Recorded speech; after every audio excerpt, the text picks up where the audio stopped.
welcome to this course on cloud computing. Today, we will be discussing on cloud federation, right. So, we will try to see that why federation is important and a overview of what are the basic approaches or architectures of cloud federation, right. So, we will have a overview of cloud federation, the characteristics and federation architectures. These are the typical keywords. So, when we talk about cloud federation, so what we are what does it mean? If we even by if we go by just intuitively, it means that there are one or more cloud providers who are trying to cooperate among themselves to give a enhanced service, right. So, it may be better this means serving the better user requirements, it may be the less delay or latency in giving the service, fault tolerant and different. We will see that what are the why we require this type of federation architectures, right. So, when we talk about federated cloud, also referred as cloud federation, is a deployment and management of multiple external and internal cloud services to match a business need, right. So, I have a broad business need, and based on that it can be means a set of cloud service provider or set of cloud can work together and do the things, right. Like say if we take an example that IIT Kharagpur, as I mentioned earlier, we have a in-house open source cloud platform, which is we refer as Meghmala, which is a internal cloud of IIT Kharagpur, which is not accessible from the external world outside IIT Kharagpur network, but say some job is running on that. Say we are conducting a exam of say all first year students, which is around 2000 students, right. So, if it is not sufficient to handle by the cloud, we can basically take a external from external service provider, and though there are it is not that straightforward. So, that the applications which is running has to run seamlessly, there are timing constant etc. Nevertheless, when my capacity is full or my capacity in a constraint, then we can take external or other cloud providers to do that. Or in some cases, some of the providers can federate among themselves, so that they can have a overall load balancing of the things, better service provisioning and so on and so forth, right. So, a federation by definition and by meaning also is a union of several smaller parts that perform a common action, right. So, this is the way we look at a meaning wise, right. Similarly, here also we see one or more cloud service provider or one or more clouds try to provide some service which is as such in a transparent to that external world, and it gives a integrated form of the things, right. So, different cloud are come together to give a common service platform, right, or common to have a typical business rule to be executed in a seamless manner. Now, collaboration between cloud service providers, why we do that? To achieve first of all maybe capacity utilization, right, like somebody is constrained on the capacity, somebody is having surplus capacity. So, that it is I may, if I am having a surplus capacity, I may say that I am ready to lend it, right, definitely at some price, and also sometimes required to have enhanced interoperability. Sometimes the federation itself is a challenge. Sometimes I know that this portion can be done by better by this cloud CSP 1, other one is the CSP 2, and then we can at the back end talk to each other, and this can be we can interoperate. Also cataloging of services. So, these are the type of services provided. One this CSP 1, 2, 3 n, this providers can say that their catalog and share their catalog and have a as a what we say a global catalog of this federation, and it shows that these are the services we are providing. And inside about providers and SLAs, that is one another requirement when that how much we allow to during the federation. So, so we can have some sort of a sharing, whether it is loosely coupled or tightly coupled, based on that how much individual cloud expose their means infrastructure or their back end configurations, and the SLAs what they maintain with others, those things make a, there may be based on the architectures we are following, but nevertheless there is some sort of a sharing is required when we federate. So, motivation, as I was mentioning. So, first of all, in order to make this federation, different CSPs join hands and so to maximize resource utilization, that is one of the primary goal. So, if somebody is having surplus resources and somebody is resource constraint, so that can be utilized, or we can overall we can have a large resource pool to cater a variety of customers. Minimize power consumption, sometimes it may so happen that overall requirement is distributed and we can achieve some efficiency in terms of power consumption. Load balancing, definitely that if something is more loaded than the other, so it can share that loading. And global utility. So, utility wise also it is enhanced, and having different service by the service providers and have a more say encompassing or more services can be provided, and of overall it increases the CSP's footprints, right. So, like if you go to the other previous slides, what we see that CSP 1, CSP 2, CSP 3 is there. Now, if they are federating, the CSP 1 may be now footprint instead of his own footprint, now it is share the footprints of all the three. So, it is a, there may be a chance to expand individual footprints, right. So, which makes sense in case of their marketability and profitability of individual CSPs. So, characteristics as we are looking at, so one is to overcome the current limitation of the cloud, such as service interruption, when it is loaded, all there are faults, etc.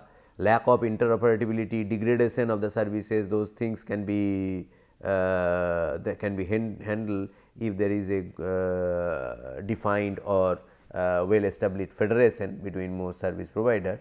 So, in case of overloading, or if there are some sort of a fault or interruptions, so that the other members of the federation can take care of those situations. Many inter-cloud organization have been proposed, like how this organizing or how this working of the inter-cloud will work. Cloud Federation is one such inter-cloud organizations, right. So, so in other sense it is a inter-cloud organization with voluntary characteristics, like who wants to join the things may be voluntary. It is usually not regulated by things that you need to federate with these two other cloud provider type of things. It is more of a voluntary individual things. It should be maximum geographical separation. So, it is a large geographical span or catering to a larger region or the means of the service area. Well defined marketing system and regulated federated agreement, right. So, there should be a well defined market system, and once we collaborate, there should be a what we say some agreement or some basis for collaborations, right. What would you say some regulations of or agreement over this federation, right. Another important means things what just means that maximum geographical separations. Some why one of the thing what we try to give in a cloud environment is what we say is high degree of reliability, right. So, that it is even. So, ideally this federation partner should be in different maybe power zone, different network zone, different seismic zone and type of things, right. So, spread such a way that it is not like that some say environmental or some disaster may affect all the federating partners, right. Like, so if so others will be working as usual, so that federation can effectively can support their client base, right. And it is an environment where multiple service providers come together and share their resources, right. So, it is a what we say a ecosystem so called or a environment where the multiple service providers can share their resources to maximize what we say utilization of the resources, satisfaction of the user community and so on and so forth. So, when we talk about architecture or federation architecture, so associated with several portability and interoperability issues, right. So, it is not pretty straightforward when once say 2 CSP, 3 CSP or n number CSP talk to each other or agreed upon federating and giving a single interface or sorry single say what we say view of that globe of their federated structure for some purpose, definitely for some goal and type of things. So, what is important at the back end, though the issues like portability between service provider, interoperability issues with respect to services, data and different challenges on the interoperability issues will need to be addressed, right. So, if we look at typical federation architecture, so those are one is cloud busting, brokering, aggregation and multi-tier, right. So, these are the typical federation architecture which are being practiced or which are prominent or important architectures. So, these architectures can be classified according to the level of coupling or interoperation among the cloud instances involved, right, ranging from loosely coupled, that means no or little interoperability among the cloud instances. I should not say no interoperability, that is there has to be interoperability, otherwise you cannot make the federation working. But what is there that what it requires what this loosely coupled what it is basically do not have much information about the other providers say infrastructure and things like that, right. So, it is less what we say less transparent to each other, right. So, it is not all its feature sets etcetera exposed to the other providers, right. So, that is loosely coupled, or we can have a tightly coupled where the interoperability is very tightly managed among the cloud instances. Even they share that the type of architecture and other systems things what they are maintaining at their end. So, it is very tightly coupled. So, there are both need and advantage disadvantage whether we go for loosely coupled tightly coupled things based, and it is more based on the applications what you are looking for, right. Some of the things may be loosely coupled, some may be tightly coupled, and if it is my federation at different levels, say at the as a higher level or SAS level, then something is there, or if it is in the infrastructure level, then something else is there. So, there are different challenges and issues which need to be addressed.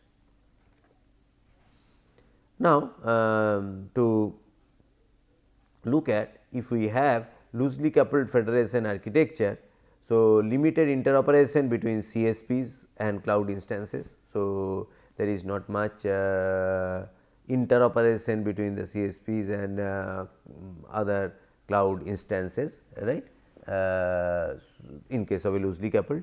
Like for example, a private cloud complementing its infrastructure with resources for an external commercial cloud for some requirement. Like we are telling that we are running an exam and we found that the basic cloud infrastructure what we are having is not able to serve in a faithful manner.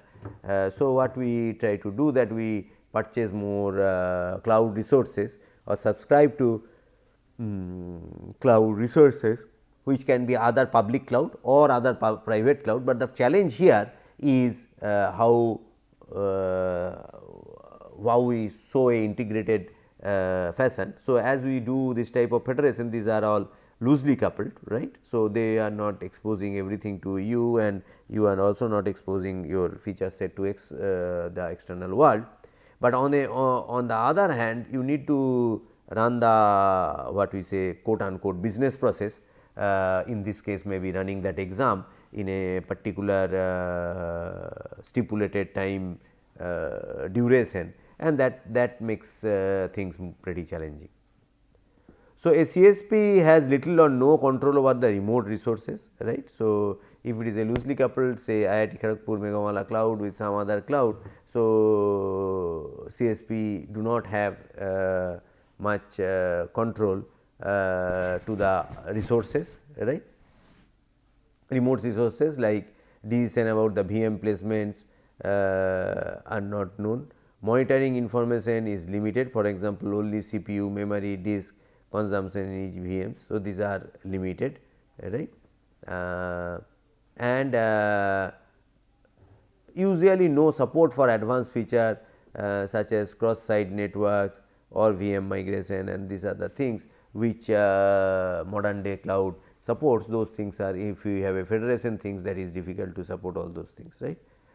First of all, they may be having their underlining different sort of configuration at their end and type of things, right. So, this VM migration what we will see in subsequent lectures will be maybe a challenge out here. The other is the partially coupled federation.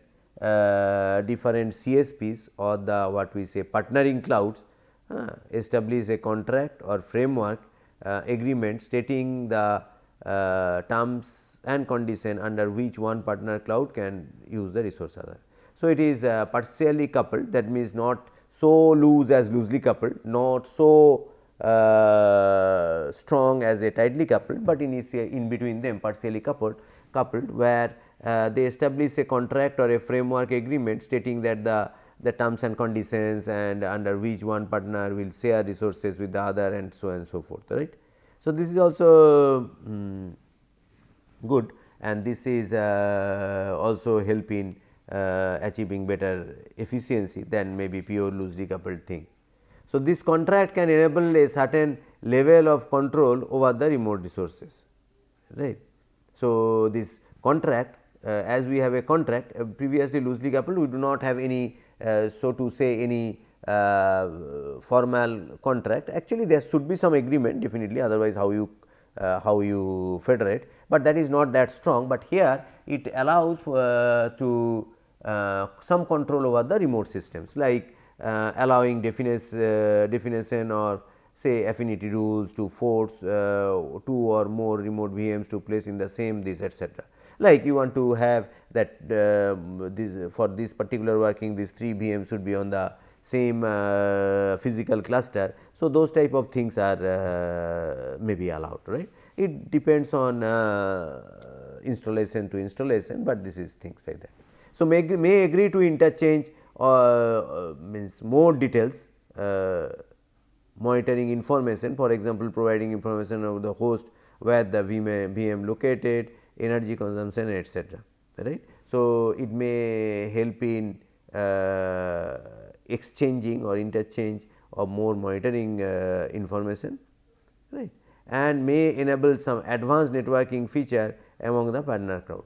Also, it may enable some advanced networking features partner cloud, like creation of virtual network across boundaries and type of things, right. So, what we see here that more flexibilities or more handholding between the two cloud providers are given with respect to our loosely coupled thing.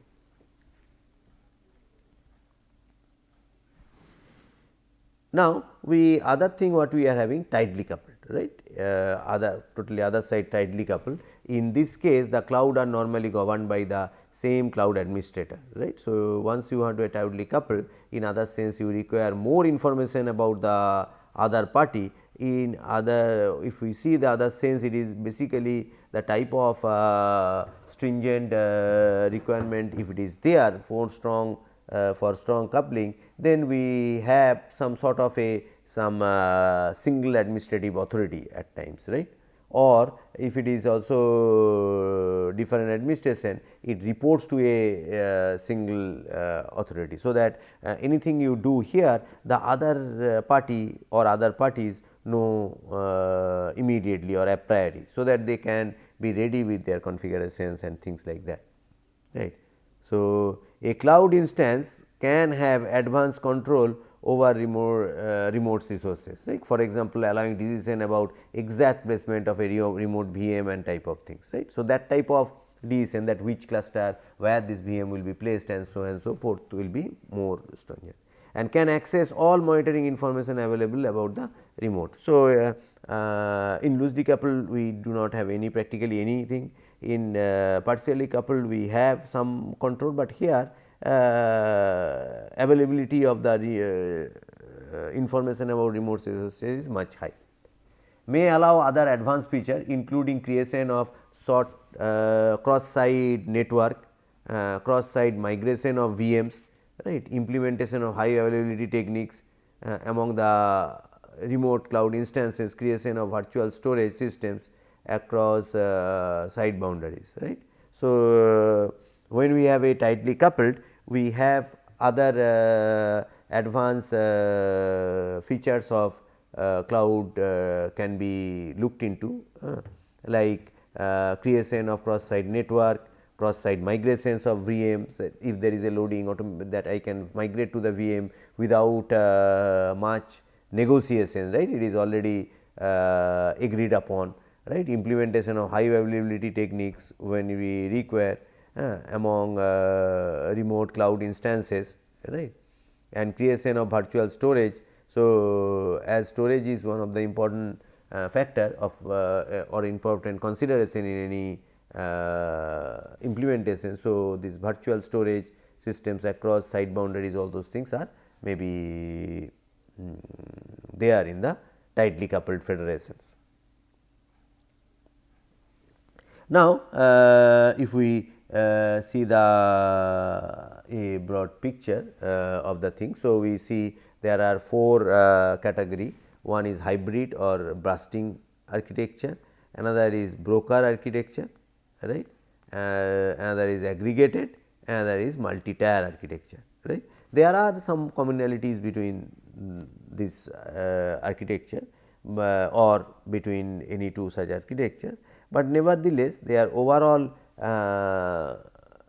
focus is different or based on different type of business need, the what type of architecture you will be looking at may be important. So, we will quickly try to see that what they try to mean, like. So, busting or hybrid architecture, cloud busting or hybrid architecture combines the existing on premise infrastructure, usually a private cloud, with the remote resources from one or more public clouds to provide extra capacity to satisfy peak demand periods, right. So, what we see that especially when the requirement is pretty high, or what we say when it is reaching to the peak, sometimes what happened, we can predict some of the peaks we do not predict. But if we as we have seen in earlier lecture, if we design my cloud based on my peak requirement, then many of the time it may be underutilized, right. In other sense, if I have a federation in place, and if required I can have a hybrid or burst out to the other things and get my work done, definitely there will be some requirement of SLA, quality of service, and of course, there may be some financial constraint also, right, charging when you use the other things. But if it is done seamlessly, if you can see that from the customer point of view, it is a something running and going on run, even if there is a constraint in the provider, right. So, as the local cloud OS has no advanced control over the virtual resources deployed in the external cloud beyond the basic operation and providers allow, right. So, has no advanced control over the virtual resources. So, of a local or one service provider do not have much advanced control over the virtual resources. The architecture is typically loosely coupled. So, most existing cloud managers support this hybrid architecture, right. So, it is loosely coupled and it is well taken by these different CSPs. The other one is a brokering, which is more sounds to be more intuitively sounds to be okay, or it is more natural.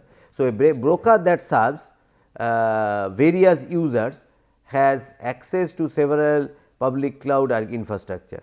A simple broker should be able to deploy virtual resources in the cloud as selected by the user. So, in this case we have a broker or which acts as a managing the resources of one or more cloud service provider. So, broker is the most common federation scenario. So, that makes more easier to implement, easier to maintain, and easier to keep the what we say quote unquote privacy of these individual cloud providers, right.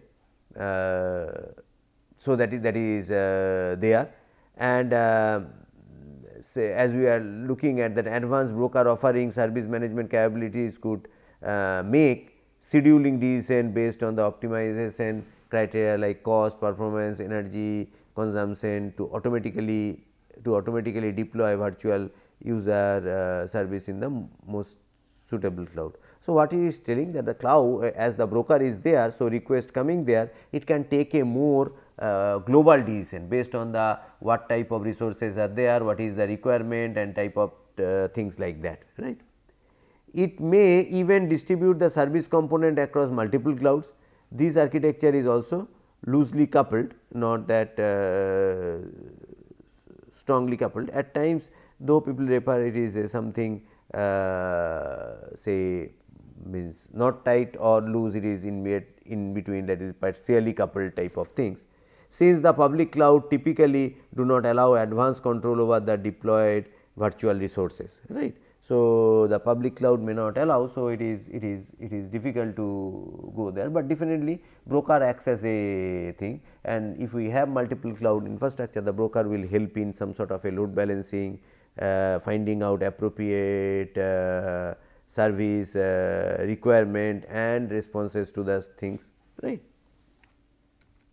So, this is typically the broker architecture. So, we have a federation broker, these are the external user, it can be human user or system, it does not matter, and there are different CSPs, and this broker interact with them to give the overall increase the efficiency.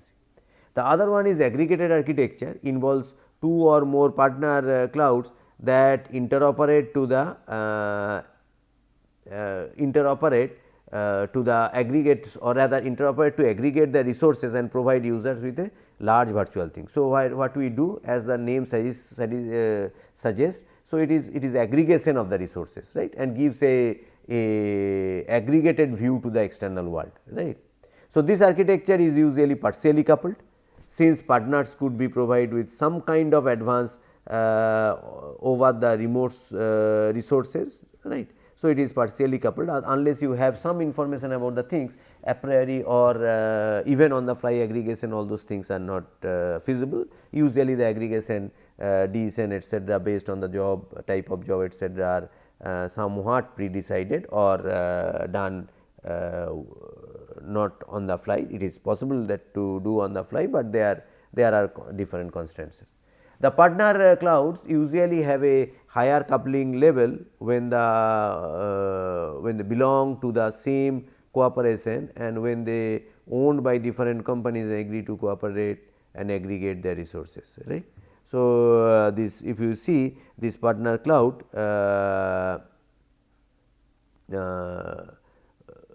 to have a so there are constraints like they want to collaborate, or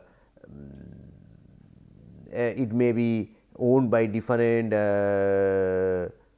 say it can be different CSPs altogether, but agree to cooperate and aggregate their resources. So, that means they need to share some information about the resources which is permissible based on their own business rule or corporate rule, and then it can aggregate the resources.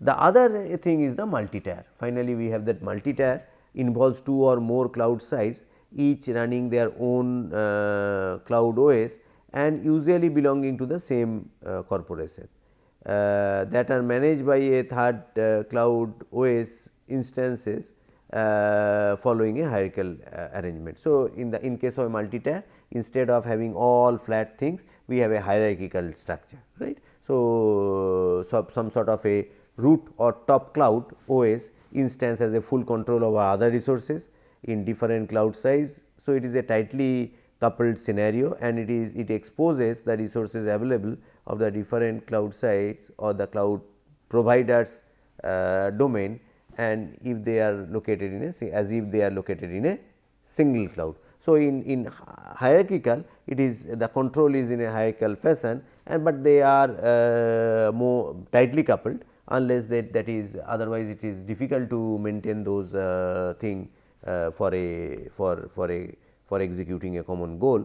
So, this architecture is beneficial for corporation definitely with geographically different cloud infrastructure, because it provides uniform accesses, right. Like if I say that I have a organizations which have say in all major cities of India and some of the some second level cities etcetera. So, making them hierarchical, it make sense that to manage the whole thing, and there may be different requirement at different regions. So, it can be in like a hierarchy, it can be maintained.